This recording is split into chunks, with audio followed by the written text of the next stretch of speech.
जय श्री राम का नारा केवल युद्ध में ही बोला गया था। और मैं अपनी बता देता हूं, जो आज बोल रहा हूं इस तरीके से, मैंने इतने नारे लगाए हैं जय श्री राम के, लेकिन मैंने जब जय श्री राम का नारा लगाया तो मैं डंडी को ही तलवार बना लेता था और अपने ही यार दोस्तों को ऐसे काटा करता था, जय श्री राम, ऐसा करते नहीं? आपने से किया होगा जरूर किसी ने।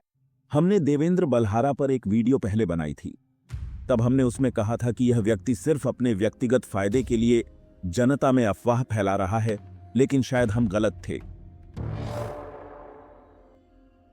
यह व्यक्ति पाकिस्तानी आईएसआई का एजेंट है। अब यह व्यक्ति खुलेआम भारत विरोधी और पाकिस्तान के समर्थन में बोल रहा है। आज हम इसके हर झूठ को प्रूफ के साथ एक्सपोज करेंगे। नमस्कार, आपका स्वागत है ऑंक्स बिग मीडिया पर। और अगर आप यह वीडियो देख रहे हैं तो आपने भी कहीं ना कहीं देवेंद्र की कोई वीडियो या बयान देखा होगा और आप इसके बारे में जानते होंगे। तो चलिए अब आपको बताते हैं कि हम इस व्यक्ति को पाकिस्तानी एजेंट क्यों कह रहे हैं। पहले आप ये वीडियो क्लिप देखिए। सीधी सी बात है, तो इसलिए इनको बदनाम करना बहुत ज़रूरी है और उसके लिए इनको घरों से निकालना ज़रूरी है। आप फिल्में देखिए, आपको प्रमोट किया जाएगा बड़ा खूबसूरती से। इस फिल्म के स्टार्टिंग में ही आर्टिकल 370 को ही कारण बताया गया। देखिएगा, बड़ा कमाल की बात है। दुश्मन किसको दिखाया जाता है? आपको खेल में भी प्रतिद्वंदी कौन दिखाया जाता है? पाकिस्तान। युद्ध में भी आपका प्रतिद्वंदी, आपका दुश्मन कौन दिखाया जाता है? पाकिस्तान। असली आपके दुश्मन कौन बैठे हैं? वो यहूदी। यहाँ इंडो इजराइल प्रोजेक्ट चल रहे हैं और दुश्मन आपका पाकिस्तान नजर आता है। आपको पैसा आपका इजरायली लेके जा रहे हैं, पैसा आपका अंग्रेज लेकर जा रहे हैं। और एक खास बात देखिएगा, जो संघीय एजेंडा चलाते हैं, जो एक खास तौर पे किसी धर्म के बारे में जहर उगलते हैं, उनसे अगर आप पूछेंगे ना और उनको अगर आप देखेंगे, वो अंग्रेजों के खिलाफ कुछ भी बोलते नहीं मिलेंगे, लेकिन वो मुगलों के खिलाफ जहर उगलते मिलेंगे। वो गांधी नेहरू के खिलाफ जहर उगलते मिलेंगे, लेकिन अंग्रेजों को ये कहेंगे अंग्रेज तो हमारे विकास के लिए, हमारा विकास करके गए हैं। इस मूर्ख इंसान के अनुसार बॉलीवुड फिल्मों में पाकिस्तान को दुश्मन देश दिखाना गलत है और भारत का दुश्मन पाकिस्तान नहीं बल्कि इजराइल है। अब कह नहीं सकते कि यह खुद मूर्ख है या लोगों को मूर्ख समझ रहा है। इसके अनुसार भारत पर 4 बार हमला पाकिस्तान ने किया, लेकिन वो दुश्मन नहीं है। उसने बस भारत पर हमला ही तो किया था। इससे कोई दुश्मन थोड़े ही हो जाता है। और इजराइल ने हमेशा भारत का साथ दिया, लेकिन वो हमारा दुश्मन है। और इसमें आप भी एक बात नोटिस करेंगे कि देवेंद्र पाकिस्तान की भाषा बोल रहा है, यानी पाकिस्तान जैसे इजराइल को दुश्मन समझता है, ठीक उसी तरह देवेंद्र भी इजराइल को दुश्मन बता रहा है। 1947 में हमारे देश के टुकड़े करके मुसलमानों ने पाकिस्तान बनाया, लेकिन वे अच्छे लोग हैं और यहूदी बुरे हैं। अलग देश लेते ही पाकिस्तान ने हमारे कश्मीर पर हमला करके आधे कश्मीर पर कब्जा कर लिया। उसके बाद 1965 में फिर भारत पर हमला किया, 1971 में हमला किया, 1999 में कारगिल पर हमला किया, 2001 में भारत की संसद पर हमला करवाया, 2008 में मुंबई पर हमला करवाया। इसके अलावा और भी सैकड़ों बार भारत पर हमले करवाए। लेकिन देवेंद्र के मुताबिक पाकिस्तान दुश्मन नहीं है। और तो और पाकिस्तान खुद को भारत का दुश्मन मानता है। वहां के बच्चों को स्कूल में सिखाया जाता है कि पाकिस्तान का सबसे बड़ा दुश्मन भारत है। पाकिस्तानी सेना द्वारा भारत पर किए गए 4 हमलों में हजारों भारतीय सेना के जवान शहीद हुए और जो हमले वो अनौपचारिक रूप से करवा रहा है, उनकी तो गिनती भी नहीं है। लेकिन भारत में ही देवेंद्र जैसे कुछ गद्दार बैठे हैं जो न केवल खुलकर पाकिस्तान का समर्थन करते हैं, बल्कि भारत के सबसे खास दोस्त इजराइल के खिलाफ भी लोगों को भड़काते हैं।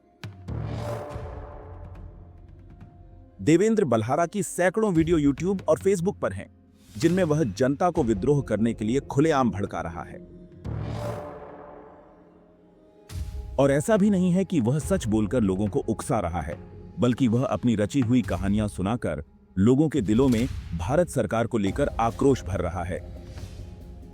मैं जुकर शहरा में होटला में कमरे ले लेगा उल्टे काम कर रहे हैं ना गंदे लोग, वैसे ही गांव में आप एक कमरा किराए पे ले सको ऐसा कानून लान लाग रे। कमरे बना दिए ओयो के, बढ़िया है के यो। गांव में जो जोड़ा की सफाई करने खातर इंडो इजराइल प्रोजेक्ट में कंपनी आवेगी, वह कंपनी उस गांव के जोड़ के चारों के नी टेंट लावेगी। कोड़ा लड़का लड़की ना आना हो तो अपना जो जी करे। गामा में रंडी खाने खोलने की प्लानिंग कर रही, बढ़िया है के यो। करना, विरोध करना पड़ेगा ना।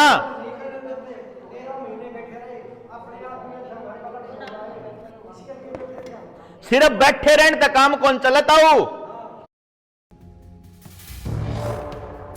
जैसा कि इस वीडियो में आपने देखा, इसमें देवेंद्र खुलेआम कह रहा है कि हर गांव में वेश्यावृत्ति को बढ़ावा देने के लिए भारत सरकार कानून लेकर आ रही है। और यह व्यक्ति लोगों को इस तरह से भड़का रहा है कि न केवल ओयो जैसी एक प्राइवेट कंपनी को सरकारी बताकर लोगों को आक्रोशित कर रहा है, बल्कि भारत सरकार द्वारा चलाए जा रहे स्वच्छता प्रोजेक्ट्स के बारे में भी यह कहकर लोगों को भ्रमित कर रहा है कि इंडो इजराइल प्रोजेक्ट में जोहड़ की सफाई के लिए जोहड़ को चारों तरफ से कवर करके उसमें लड़के लड़कियों को भेजेंगे। और इन बातों को साबित करने के लिए इसके पास कोई प्रमाण नहीं है, लेकिन इससे यह पता है कि गांवों के लोग किन किन मुद्दों पर भड़क सकते हैं, इसलिए यह उन्हीं मुद्दों पर कहानियां रच रहा है। गांवों के लोग भोले भाले और मासूम होते हैं और वे इसकी इन बातों को सच मान रहे हैं। अभी आपको लग रहा होगा कि इसके कहने से क्या फर्क पड़ेगा, लेकिन इसकी वीडियो पर लाखों व्यू आते हैं। जहां यह सेमिनार करता है वहां हजारों की भीड़ होती है और वे लोग इसकी हर बात को सच मान रहे हैं। यह व्यक्ति देश के हर डेवलपमेंट प्रोजेक्ट का विरोध करके और उसके बारे में अफवाह फैलाकर लोगों को भड़का रहा है। अब सड़क है, आपको सड़क की जरूरत क्या है मुझे यह बता दो। एक पूरे गांव में अगर 1000 घर रहते हैं, 1000 घर में अगर 5000 लोग रहता है तो मुश्किल से 10 या 20 लोगों को सड़क की जरूरत है। इससे ज्यादा को सड़क की आवश्यकता नहीं है, क्योंकि यह नियम है। ज्यादा करोगे तो 100 लोगों तक चला जाएगा आंकड़ा, लेकिन ऐसा नहीं होता कि 1000 के 1000 परिवारों में से 1000 लोग दिन रात मोटरसाइकिल, कार, ट्रक, ट्रैक्टर उठा करके घूमते रहे। इसकी जरूरत नहीं है। सिर्फ हमको व्यवस्था क्या बनानी है। यहां इसके अनुसार भारत को सड़कों की जरूरत नहीं है और देश में सड़क हाईवे प्रोजेक्ट्स बंद कर देने चाहिए, जबकि इसे यह बात अच्छे से पता है कि सड़कें और हाईवे न केवल आवाजाही के लिए, लेकिन हमारी रोजमर्रा की जरूरत की चीजें, व्यापार और भी सैकड़ों कामों में इस्तेमाल होते हैं। लेकिन फिर भी यह जनता को भड़का रहा है। यह किस तरह जनता के दिलों दिमाग में खौफ और अफवाहें भरता है, इसे एक उदाहरण से समझते हैं। जिस भी व्यक्ति का नाम कैपिटल लेटर्स में लिख दिया, सरकार उसको डेड एंटिटी मान लेती है। मालूम है क्या ये आपको? इसीलिए आपका डेट ऑफ बर्थ के ऊपर, आपके पैन नंबर के ऊपर, आपके बैंक अकाउंट के अंदर जितनी भी चीजें लिखी जाती है और सरकार जितना भी आपको लिखने को बोलती है वो सब कुछ कैपिटल लेटर में ही लिखवाती है। When you right in the capital letters, तो आप खुद डिक्लेयर करते हो कि I am the dead entity.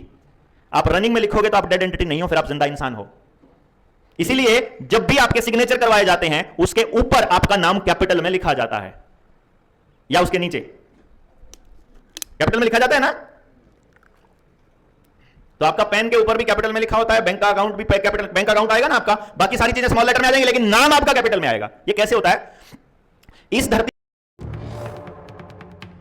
यहां यह अपने स्पीच में कह रहा है कि कैपिटल पनिशमेंट को कैपिटल पनिशमेंट इसलिए कहा जाता है कि जिस इंसान का नाम किसी सरकारी दस्तावेज में कैपिटल लेटर में लिख दिया गया, उसे सरकार कैपिटल पनिशमेंट दे सकती है, क्योंकि कैपिटल लेटर में नाम लिखने का मतलब है सरकार आपको डेड या मृत घोषित कर चुकी है। जबकि कैपिटल पनिशमेंट का मतलब होता है मृत्युदंड, यानी किसी व्यक्ति को उसके किए गए अपराध की सजा के रूप में कानून द्वारा मौत की सजा देना। यह शब्द लैटिन शब्द कैपिटलिस से आया है, जिसका अर्थ है सिर से संबंधित, यानी रिलेटिंग टू द हेड। पुराने जमाने में जब मौत की सजा दी जाती थी तो अक्सर सिर काट कर दी जाती थी, इसलिए इसे कैपिटल पनिशमेंट कहा जाने लगा। और देवेंद्र यहां लोगों में इसे लेकर यह अफवाह फैला रहा है कि सरकारी दस्तावेज में जिस इंसान का नाम कैपिटल लेटर में लिखा गया, उसे सरकार कभी भी कैपिटल पनिशमेंट यानी मृत्यु दंड दे सकती है। यह तो सिर्फ एक उदाहरण है। देवेंद्र के इस तरह के सैकड़ों भ्रामक भाषण सोशल मीडिया पर फैले पड़े हैं और लोग उन्हें सच मान रहे हैं। इसी तरह यह व्यक्ति अपने अलग ही मतलब निकालकर लोगों को भारत सरकार के खिलाफ विद्रोह के लिए भड़का रहा है। लेकिन अब सवाल यह उठता है कि यह ऐसा कर क्यों रहा है। जब हमने इसके बारे में पड़ताल शुरू की तो शुरुआत में हमें लगा कि यह सिर्फ राजनीति में आने और अपने व्यक्तिगत फायदे के लिए ऐसा कर रहा है। लेकिन जब हम इसकी गहराई में गए तो हम भी हैरान रह गए। ऐसा नहीं है कि यह व्यक्ति सिर्फ किसी राजनीतिक पार्टी या किसी सरकार के खिलाफ लोगों में आक्रोश और गुस्सा भर रहा है, बल्कि यह हर उस प्रोजेक्ट, हर उस काम और हर उस व्यक्ति का विरोध कर रहा है जिससे भारत डेवलप हो रहा है। इसका असल मकसद है भारत में बांग्लादेश और श्रीलंका जैसे हालात पैदा करना, जहां जनता सशस्त्र विद्रोह करे और सरकार और प्रशासन जैसी कोई चीज देश में न बचे। भारत में अराजकता फैलाना ही इसका असल मकसद है। इसलिए यह अपने हर भाषण में लोगों से अपील करता है कि पुलिस और सरकार की किसी भी अपील या आदेश को न माने और उनके खिलाफ हिंसक रहें। इस बात से भी इनकार नहीं किया जा सकता कि देवेंद्र बल्हारा पाकिस्तानी आईएसआई का एजेंट बन चुका हो, क्योंकि जहां तक हम इसे समझ पाए हैं, इसकी भाषा पाकिस्तानी सरकार और आईएसआई से मिलती है। जिस तरह हर पाकिस्तानी इजराइल को दुश्मन मानता है, उसी तरह देवेंद्र चाहता है कि हर भारतीय भी इजराइल को अपना दुश्मन समझे, इवन अगर इजराइल ने हर मुश्किल वक्त में भारत का साथ दिया हो। पाकिस्तान अपनी कट्टरता और भारत के विरुद्ध झर रखने के कारण अपने देश में डेवलपमेंट नहीं कर सका और बर्बादी की कगार पर है। वहीं भारत विकास के रास्ते पर तेजी से आगे बढ़ रहा है। पाकिस्तान के लिए अब भारत का मुकाबला करना तो संभव नहीं है, इसलिए वह हमारे देश में ही देवेंद्र बल्हारा जैसे मक्कार लोगों को खड़ा कर रहा है ताकि भारत में भी पाकिस्तान जैसे हालात पैदा कर सके। इसलिए आप भी नोटिस करेंगे कि देवेंद्र भारत के हर डेवलपमेंट प्रोजेक्ट का विरोध करता है। आने वाली वीडियो में हम देवेंद्र बल्हारा के हर झूठ और प्रोपेगंडा को प्रूफ के साथ एक्सपोज करेंगे। तब तक आप बने रहें ऑंक्स बिग मीडिया के साथ और इस वीडियो को ज्यादा से ज्यादा लोगों तक शेयर करें ताकि भोले भाले लोग इसकी मक्कारी का शिकार न बने।